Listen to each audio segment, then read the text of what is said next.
ఒకప్పుడు తల్లిదండ్రులు చెప్తే పిల్లలు వినేవాళ్ళు. కానీ ఇప్పుడు పిల్లలు చెప్తే తల్లిదండ్రులు వినాల్సొస్తుంది. జస్ట్ ఐఫోన్ కొనియలేదని చెప్పేసి కొండ చివరకెళ్ళి నించుంటావా?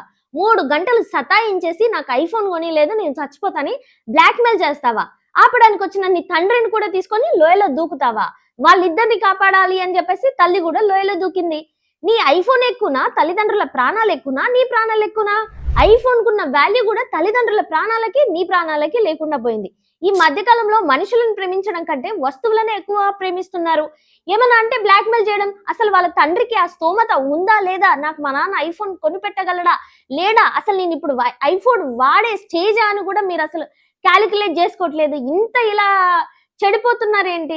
వాళ్ళకి తినడానికి తిండి లేకపోయినా పొద్దునుంచి సాయంత్రం వరకు ఏదో ఒక వర్క్ జేసి డబ్బులు సంపాదించుకొచ్చి మీకు 3 పూటలా తిండి పెట్టి మంచి ఎడ్యుకేషన్ వాళ్ళ స్తోమతకి తగినంత ఇప్పిస్తుంటే మీరు మాత్రం బుద్ధి లేకుండా ఇలాగ నాకు ఐఫోన్ గావాలి, ఐప్యాడ్ గావాలి, నాకు కేటీఎం బైక్ గావాలి, నాకు కార్ గావాలి అని చెప్పేసి ఇలా పేరెంట్స్‌ని ఎంత ఇబ్బంది పెడుతున్నారంటే మీకున్న స్తోమతలో మీరు ఏ స్కూల్‌లో అయినా చదవండి. మీరు పెద్దవాళ్ళై మీ తల్లిదండ్రులను చూసుకోవాలి. ఆ విధంగా బాధ్యత తీసుకోవాలే తప్పితే ఇలా ప్రాణాలు తీసే పిల్లలు అసలు పుడితే ఏంటి? పుట్టకపోతే ఏంటి?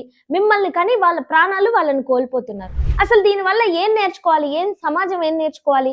సమాజం ఏం నేర్చుకోకపోయినా మీకోసం ఎన్నో త్యాగాలు చేసి కష్టపడ్డ మీ పేరెంట్స్ ఏం కావాలి? అసలు దీని మీద మీ ఒపీనియన్ ఏంటో కామెంట్ చేయండి.